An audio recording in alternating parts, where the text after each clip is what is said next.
বারুইপুরে বিজেপির ব্যানার ছেঁড়ার অভিযোগ, তৃণমূল বিজেপি রাজনৈতিক চাপানোত্তর। দক্ষিণ চব্বিশ পরগনার বারুইপুর পশ্চিম বিধানসভা কেন্দ্রের অন্তর্গত ধপধপি 2 নম্বর গ্রাম পঞ্চায়েতের মদনপুর এলাকায় চাঞ্চল্যকর এই ঘটনাটি ঘটেছে। স্থানীয় সূত্রের খবর, শুক্রবার রাতে এলাকায় লাগানো বিজেপির বেশ কিছু ব্যানার ও ফেস্টুন ছিঁড়ে ফেলা হয়। শুক্রবার রাতেই ঘটনার খবর পেয়ে তড়িঘড়ি এলাকায় পৌঁছান বারুইপুর পশ্চিম কেন্দ্রের বিজেপি প্রার্থী বিশ্বজিৎ পাল। বিশেষ করে নারী নির্যাতন বিরোধী প্রচারমূলক ব্যানারগুলি ছেড়ে দেওয়ার ঘটনায় তিনি তীব্র ক্ষোভ প্রকাশ করেন। প্রার্থীর দাবি, তৃণমূল আশ্রিত দুষ্কৃতীরাই অন্ধকারের সুযোগ নিয়ে বিজেপির প্রচার সামগ্রী নষ্ট করছে। এলাকায় ভয়ের পরিবেশ তৈরি করতেই এই কাজ করা হয়েছে। গণতান্ত্রিক পদ্ধতিতে প্রচারের অধিকার কেড়ে নেওয়ার চেষ্টা করছে শাসক দল। তৃণমূলের পাল্টা জবাব, যদিও বিজেপি তোলার সমস্ত অভিযোগ অস্বীকার করেছে তৃণমূল নেতৃত্ব। বারুইপুর পশ্চিম কেন্দ্রের তৃণমূল শিবিরের দাবি, এই ঘটনার সঙ্গে তাদের দলের কোনো যোগাযোগ নেই। তারা একে বিজেপির গোষ্ঠীদ্বন্দ্ব অথবা সস্তা প্রচারের কৌশল বলে পাল্টা কটাক্ষ করছেন। বারুইপুর পশ্চিম বিধানসভার ধবধবে 2 অঞ্চলের মদনপুরে আমাদের কার্যকর্তারা একটি ব্যানার লাগিয়েছিল যে নারী নিরাপত্তা দরকার, চাই বিজেপি সরকার।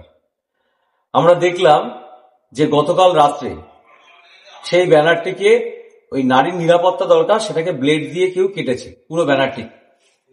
অর্থাৎ নারী নিরাপত্তা দরকার বিজেপি সরকার যে চায়, আর তৃণমূল সরকার যে চায় না, তার আক্রোশটা পড়েছে গিয়ে ওই ব্যানার।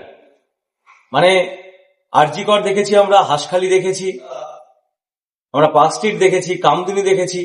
এই সরকারের আমলে নারীর নিরাপত্তা নেই।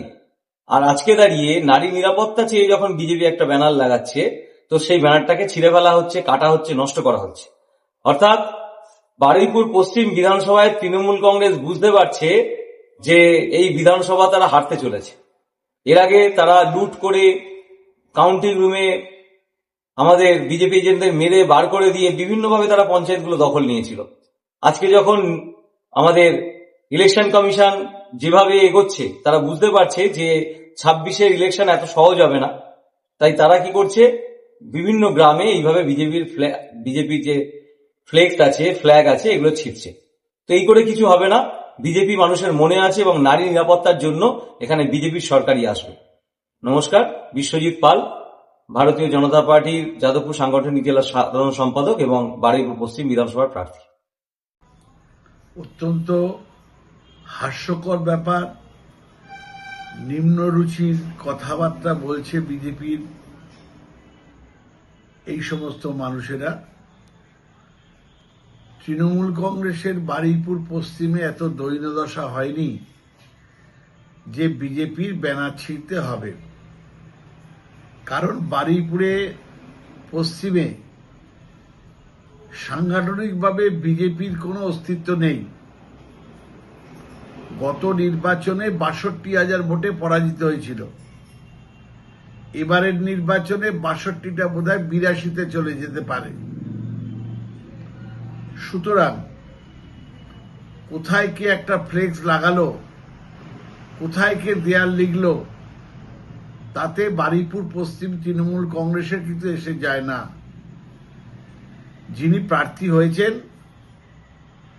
তিনি নতুন করে মানুষের কাছে পরিচিত হবার জন্যে নিজেরা ফ্লেক্স তৈরি করে নিজেরাই ছিঁড়ে দিয়ে তৃণমূল কংগ্রেসের বিরুদ্ধে বদনাম করানোর চেষ্টা করছে। কিন্তু আমি বলে রাখি, বারুইপুরের পশ্চিমের মাটি তৃণমূল কংগ্রেসের শক্ত ঘাঁটি। বুঝে নিতে হবে বিজেপির দুর্বৃত্তদের, এদের কোনো স্থান নেই বারুইপুর পশ্চিমে। সুতরাং মিডিয়ার খবরে আসার জন্যে, হোয়াটসঅ্যাপে খবরে আসার জন্যে এই চেষ্টা এরা চালিয়ে যাচ্ছে। বারুইপুর পশ্চিমের কে জিতবে কে জিতবে না ইতিমধ্যে নির্ধারিত হয়ে রয়েছে। এটা নতুন করে বারুইপুরের মানুষকে বলতে হবে না যে বিমান ব্যানার্জি জিতবে না অন্য কেউ জিতবে। এটা খুব স্পষ্ট, বিমান ব্যানার্জি বারুইপুরের আধুনিক রূপকার হিসেবে খ্যাত হয়েছে। যে কাজ বিমান ব্যানার্জি বারুইপুরে করেছে, সেই কাজ বিগত 50 বছরও কোনো বিধায়ক, কোনো রাজনৈতিক দল করতে পারেনি।